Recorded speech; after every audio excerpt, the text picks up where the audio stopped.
Good morning students. आज कुछ और प्रॉब्लम्स करेंगे हम। तो थर्ड प्रॉब्लम है, एक घन का गति की शून्य अवस्था में आयतन L0 क्यूब है। एक क्यूब का जो वॉल्यूम दिया हुआ है वो L0 क्यूब है, गति की शून्य अवस्था यानी प्रॉपर फ्रेम में, कि जिसमें कि वो विराम अवस्था में है, जिसके सापेक्ष तो वो उसका प्रॉपर फ्रेम होता है। तो हमें ये दिया गया है कि एक क्यूब का जो वॉल्यूम है वो L0 क्यूब है। यदि इसे एक ऐसे फ्रेम से देखा जाता है जो घन की एक कोर के समांतर एक समान वेग v से गतिमान है, यानी जो दूसरा रेफरेंस फ्रेम है वो जो क्यूब है उसकी एक एज के पैरेलल में कांस्टेंट वेलोसिटी v से मूव कर रहा है, और सिद्ध करना है कि घन का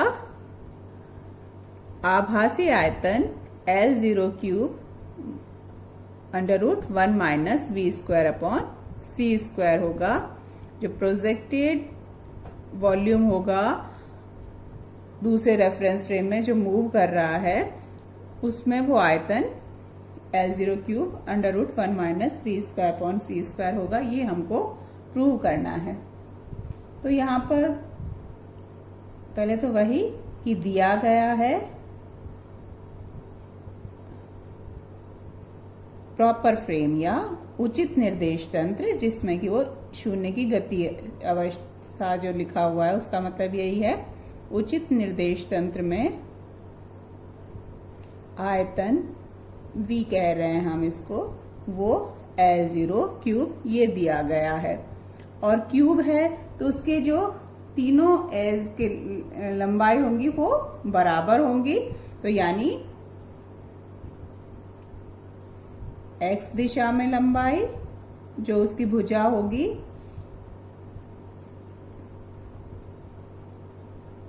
उसको मान लीजिए हम Lx कह रहे हैं, वो भी L0 होगी।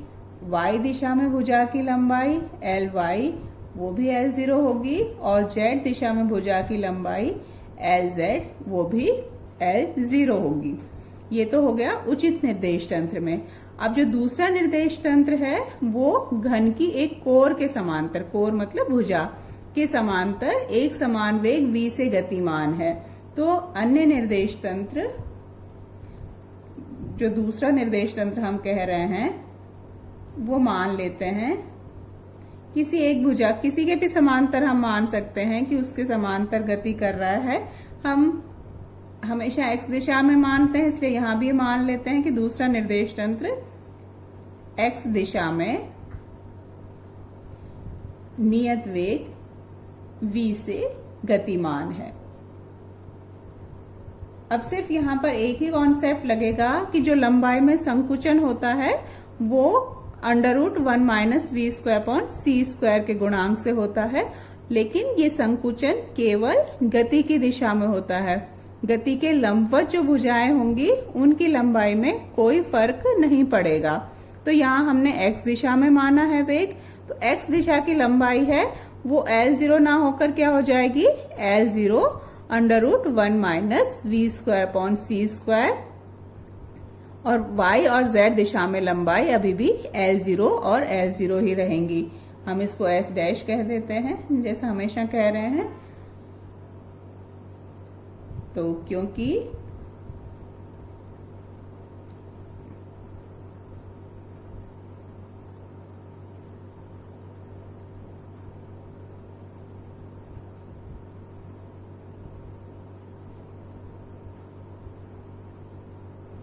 दिशा में होता है, गति की दिशा में, इसलिए S डैश में x दिशा में भुजा की लंबाई उसको मान लीजिए हम अब Lx डैश कह रहे हैं, तो वो हो जाएगी L0 into √1 minus v square upon c square. वही S डैश में ही लिख रहे हैं हम। y दिशा में Ly डैश वो अभी Ly के ही बराबर होगी या L0 के बराबर होगी, क्योंकि लंबवत दिशा में कोई फर्क नहीं आएगा। इसी तरह से z दिशा में भी लंबाई में कोई परिवर्तन नहीं आएगा, वो L0 होगी। अतः S डैश में घन का आयतन, उसको हम V कह रहे हैं, तो वो हो जाएगा, अब हालांकि घन नहीं रहेगा, एक इसके भुजाओं की लंबाई अब बराबर नहीं है, तो लंबाई इंटू चौड़ाई इंटू ऊंचाई से ही LX डैश, LY डैश और LZ डैश वैल्यू पुट कर दें तो ये तीनों मल्टीप्लाई होंगे, तो ये L0 into L0 into L0 फिर से क्या हो जाएगा L0 क्यूब, और साथ में ये एक मल्टीप्लाई जो होगा वो 1 minus v square upon c square. तो S डैश जो कि x दिशा में या x दिशा के समांतर गति कर रहा है विवेग से, उसमें उसके प्रेक्षक उस घन का जो आयतन है वो क्या नोट करेगा L0 cube under root 1 minus v square upon c square. यही हमको सिद्ध करना था। इसी तरह से एक और प्रॉब्लम लेते हैं कि 1 मीटर स्केल का वेग लंबाई के अनुदिश प्रकाश के वेग का आधा है। यानी जो मीटर स्केल का मतलब उसकी लंबाई कितनी है 1 मीटर, तो 1 मीटर स्केल है, उसका वेग दिया गया है कि लंबाई के अनुदिश यानी जो उसकी लंबाई है उस दिशा में प्रकाश के वेग का आधा है। मीटर स्केल की लंबाई क्या होगी गति की अवस्था में, तो उसी तरह से सॉल्व करते हैं कि गति की अवस्था में किसी भी पिंड की जो लंबाई है और ये गति की दिशा में ही ये परिवर्तन होता है, ये हम बार बार बताते हैं कि गति की दिशा में होगा, तो गति की दिशा में वो जो लंबाई है वो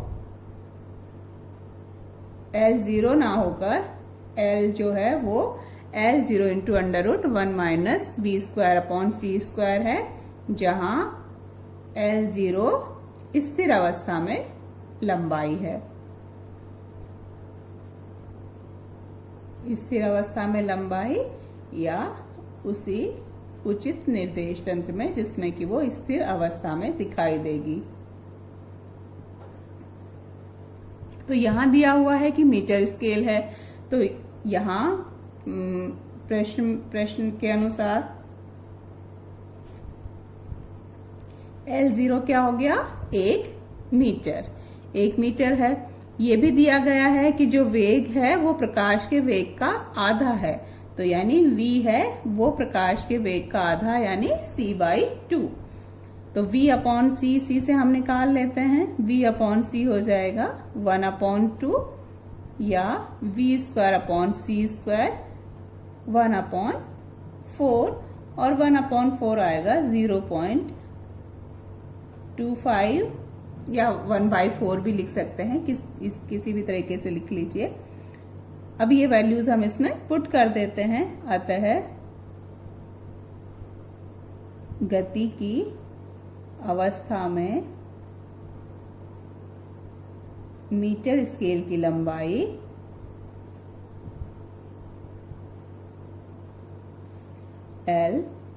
L0 की जगह 1 मीटर इंटू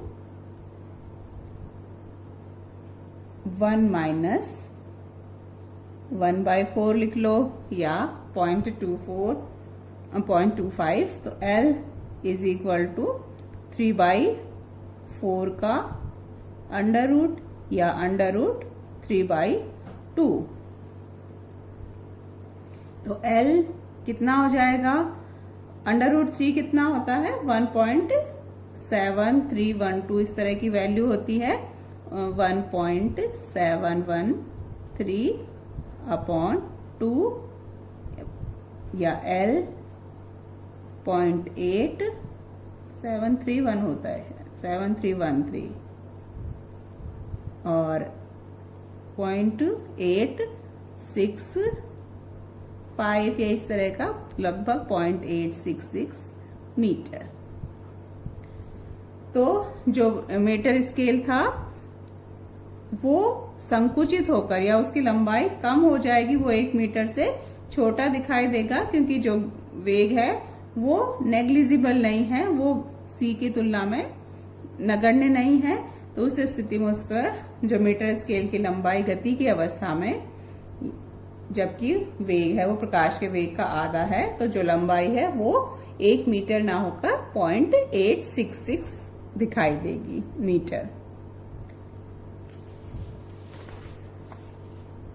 एक और प्रॉब्लम कर लेते हैं। निर्देश तंत्र S में एक सदिश 4i cap plus 3j cap से प्रदर्शित है। तो S में जो निर्देश तंत्र है उसमें ये कोई सदिश है, वेक्टर है 4i cap plus 3j cap. निर्देश तंत्र S डैश में यह सदिश क्या होगा, जबकि निर्देश तंत्र S डैश निर्देश तंत्र S के सापेक्ष, यहाँ S और निर्देश तंत्र S के सापेक्ष 0.8 c i कैप वेग से गतिशील हो, जहां c प्रकाश का वेग है। तो ये हमको दिया गया है। निर्देश तंत्र S में ये सदिश स्थित है, तो निर्देश तंत्र S उचित निर्देश तंत्र होगा, क्योंकि उसी में ये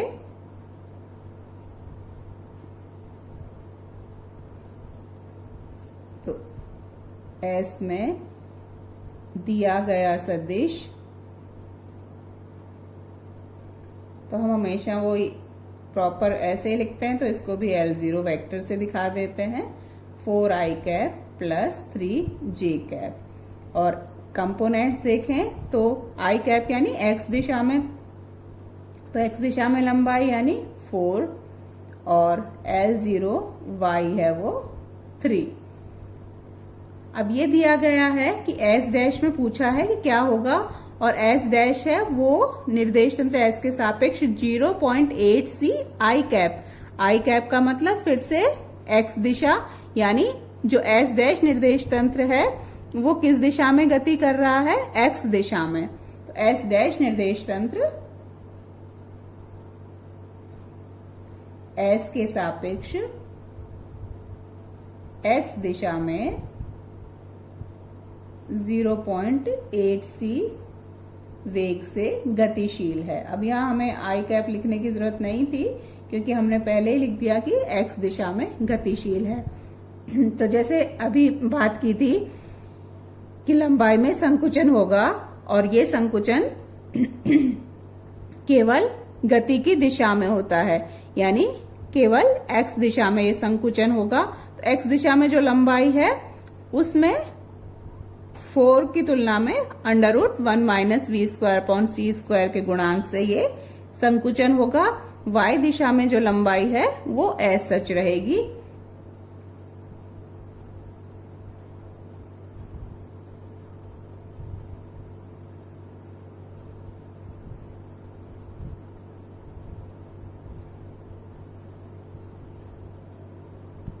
तो एस डैश में x दिशा में लंबाई, उसको हम फिर से उसी तरह से L0 x डैश कह रहे हैं, वो L0x √1 minus v square upon c square के बराबर हो जाएगी। यहां दिया ही गया है कि v है वो 0.8 c है, या v अपॉन सी 0.8, और v अपॉन सी के स्क्वायर करेंगे, we square upon c square, वो 8 का होता है 64, तो 0.8 का हो जाएगा 0.64। तो L0x डैश, L0x दिया हुआ है 4 √1 minus v square upon c square की जगह लिख देंगे 0.64, या 4 इंटू 0.64 यानी 0.36, या L0x डैश, ये 4, ये किसका है 36, 6 का होता है, तो 0.36 0.6 का हो जाएगा, तो ये हो जाएगा 2.4। तथा y दिशा में L0 y डैश वो L0 y के ही बराबर होगी, यानी 3, क्योंकि लंबाई में संकुचन केवल x दिशा में होगा, इसलिए अतः S डैश में जो सदिश है वो L डैश वो x दिशा में है 2.4 i cap plus 3 j cap. और अगर हम इनका मैग्नीट्यूड निकालते तो ये क्या आ जाता है, L0 का मैग्नीट्यूड 4 का स्क्वायर प्लस 3 का स्क्वायर, यानी 16 प्लस 9 25, या L0 5, और ये मान लीजिए मीटर में ही दिया हुआ है तो मीटर होता। यहां अगर लंबाई देखें तो वो क्या आएगी, L डैश 2.4 का स्क्वायर प्लस 3 का स्क्वायर, 2.4 24 का होता है 596, तो ये हो जाएगा 5.96 प्लस 9, या L dash is equal to 14.96। तो ये लगभग कितना आएगा, अगर 15 होता तो 4 से थोड़ा कम होगा, तो ये लगभग शायद, और हम निकाल लेते हैं एग्जैक्ट 14.96 3 3 9 5 प्लस 3 6, ये 0.96 8 बार जाएगा, 8